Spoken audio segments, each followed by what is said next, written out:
Bienvenidos a Devocionales con Adrián Cepeda. Un momento para reflexionar en la palabra de Dios. ¿Qué harías hoy si supieras que mañana rendís cuentas?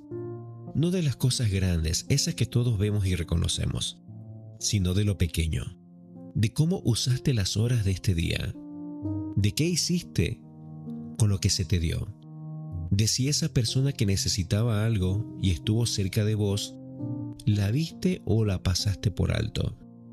Bueno, esa es exactamente la pregunta que Mateo capítulo 25 nos deja después de leerse. Y lo hace a través de 3 parábolas que juntas forman el testamento más concreto y más práctico sobre qué significa vivir listos para el regreso de Cristo. Pero antes recordemos el capítulo 24. Fue el discurso escatológico del Monte de los Olivos. Jesús describió guerras, terremotos, falsos profetas, el amor que se enfría y la venida del Hijo del Hombre. Y nos dejó con una instrucción que nos liberó de la ansiedad por fechas. Nadie sabe el día ni la hora, ni siquiera los ángeles, sino solo el Padre. Y entonces dijo, velen, estén preparados. La mejor respuesta al no saber cuándo es vivir bien, el ahora. Y el capítulo 25 es la extensión práctica de ese llamado. Porque velar no es esperar con los brazos cruzados. Velar es estar activo, ser productivo, fiel y atento a lo que hay alrededor. Eso es lo que las 3 parábolas de este capítulo nos muestran. Acompáñame al capítulo 25 del libro de Mateo, el cual es el último capítulo antes de que comience la narración de la pasión. Lee el capítulo completo cuando podás, porque las 3 parábolas se necesitan mutuamente para entenderse bien.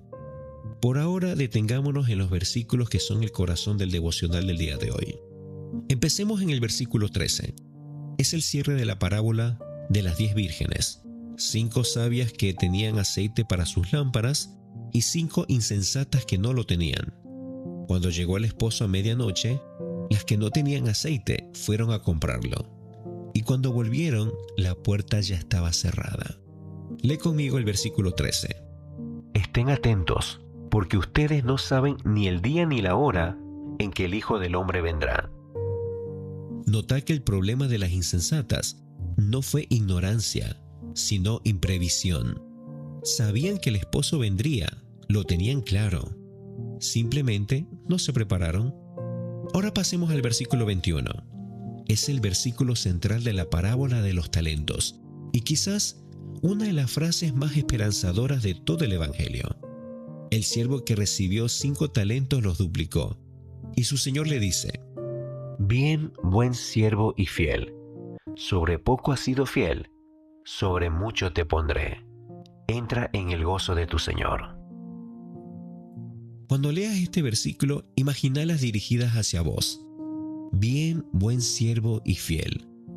Eso es lo que se espera al final del camino para el que fue fiel en lo pequeño. Sigamos en el versículo 29. Jesús cierra la parábola con un principio que describe la dinámica del reino con una precisión que asombra. Dice: porque al que tiene se le dará y tendrá más, pero al que no tiene, aun en lo poco que tiene, se le quitará. Leamos eso con mucho cuidado. No es una ley de prosperidad materialista, es una descripción de cómo funciona la fidelidad. Lo que se usa y se multiplica, crece. Lo que se esconde y se protege, se pierde. Y llegamos al corazón emocional y doctrinal del capítulo. Los versículos 35 y 36. Son los criterios del juicio final. Léelo conmigo. Porque tuve hambre y ustedes me dieron de comer. Tuve sed y me dieron de beber. Fui forastero y me recibieron. Estuve desnudo y me cubrieron. Estuve enfermo y me visitaron. Estuve en la cárcel y vinieron a visitarme. Y después de esto, leamos el versículo 40, que es la revelación que deja sin palabras. Leámoslo. Y el rey les responderá: de cierto les digo que todo lo que hicieron por uno de mis hermanos más pequeños, por mí lo hicieron. Mateo 25 cierra el bloque escatológico del Evangelio con 3 parábolas que no son simplemente ilustraciones, son instrucciones de vida para el tiempo entre la primera y la segunda venida de Cristo. La parábola de las 10 vírgenes habla de la preparación interior. El aceite es una imagen de la gracia, de la vida del Espíritu en el creyente. Y lo que la parábola señala es que no se puede tomar prestada la vida espiritual de otro. Cada persona tiene que haber cultivado su propia relación con Dios. Cuando llegó el esposo a medianoche, no había tiempo para adquirir lo que debería haber estado desde antes. La preparación es personal e intransferible. La parábola de los talentos es quizás la más aplicable a la vida cotidiana de todas las parábolas de Jesús. Un talento en la época era una enorme suma de dinero, pero la imagen se aplica perfectamente a cualquier don, capacidad, recurso u oportunidad que Dios pone en nuestras manos. Y hay 2 respuestas en la parábola: los que invirtieron lo que se les dio y lo multiplicaron, y el que lo enterró por miedo. La diferencia entre los primeros y el último no fue la cantidad recibida, fue lo que hicieron con ella. El siervo que enterró los talentos tenía una visión distorsionada de su señor. Lo veía como duro, como exigente, que cosecha donde no sembró. Y esa visión equivocada fue lo que produjo inacción por miedo. Cuando nuestra imagen de Dios es la de un juez severo que espera para castigarnos, nos paralizamos. Cuando es la de un Señor generoso que nos dio talento porque confía en nosotros, inmediatamente nos movilizamos. Y el juicio final del versículo 31 al 46 es el cierre más poderoso posible para todo este bloque. La separación de las ovejas y los cabritos no se basa en afirmaciones de fe ni en conocimiento doctrinal. Se basa en la manera en que trataron al hambriento, al sediento, al forastero, al desnudo, al enfermo, al encarcelado, y la revelación que sacude todo es que en cada uno de esos pequeños estaba Jesús. Eso no es salvación por obras, es la evidencia visible de una fe genuina que se expresó en amor concreto y genuino. El árbol bueno da fruto bueno, y el fruto que aparece en el juicio es exactamente el amor al prójimo que ya vimos en el gran mandamiento del capítulo 22. Las 3 parábolas de Mateo 25 nos hablan hoy con una precisión que no tiene fecha de vencimiento. La de las vírgenes nos dice que la vida espiritual no puede vivirse de prestado, que en el momento decisivo lo que importa es lo que cultivamos en privado, en lo cotidiano, en los días ordinarios cuando nadie nos observa. El aceite en la lámpara no se consigue de urgencia cuando se acaba el tiempo. Se acumula despacio, en la constancia de la oración, de la palabra, de la obediencia cotidiana. La de los 7 talentos nos habla a todos que alguna vez enterramos lo que se nos dio por miedo. Miedo a fallar, miedo a ser juzgados, miedo a que no alcance. Y Jesús dice, el que enterró su talento fue el que realmente perdió. Lo que Dios pone en nuestras manos está para ser usado, está para ser multiplicado, invertido, no para ser protegido. Y el juicio final nos habla de algo que hoy necesitamos escuchar con especial atención. El servicio al prójimo más pequeño es servicio a Cristo mismo.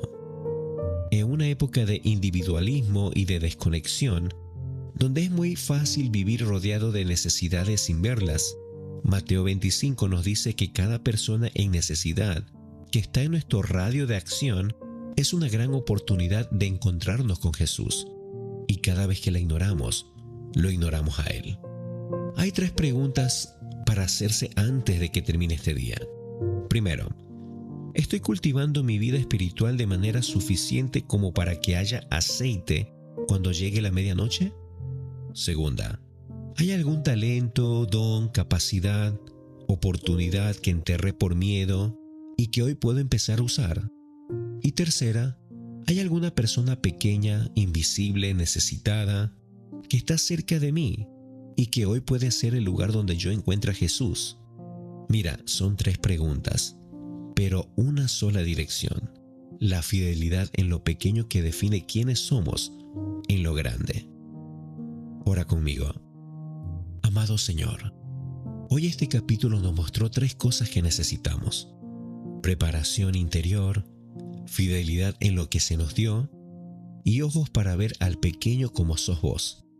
Reconocemos que a veces vivimos en aceite prestado, que enterramos lo que nos diste por miedo y que pasamos por alto al hambriento y al sediento sin darnos cuenta de que eras vos mismo. Hoy te pedimos que cambies eso, Señor, que llenes nuestras lámparas de tu espíritu en los días ordinarios, que el miedo deje paso a la confianza en tu generosidad y que cada persona necesitada que encontremos hoy la podamos ver con tus ojos, para que al final del día puedas decirnos: bien, buen siervo y fiel. Eso es todo lo que queremos escuchar, en el nombre de Jesús. Amén. Antes de que el día termine, identifica a una persona en tu entorno que esté pasando por algo difícil. Créeme que existe alguna. Llámese hambre real o simbólica, soledad, enfermedad, prisión interior, y hace algo concreto por ella. No en grande, en pequeño. Porque en ese pequeño acto de amor, dice Jesús, Él mismo estará presente. Y eso transformará cualquier día ordinario en algo que tiene un peso eterno. Te lo aseguro. Si deseas que oremos por alguna petición en especial o personal, escribinos a oraciones@cemu.com.ar. Siempre va a ser un privilegio y un honor poder interceder por vos. Gracia y paz. Si este devocional fue de bendición, no olvides de dejarnos tu like, suscribirte al canal y comentar cómo Dios ha hablado a tu vida el día de hoy.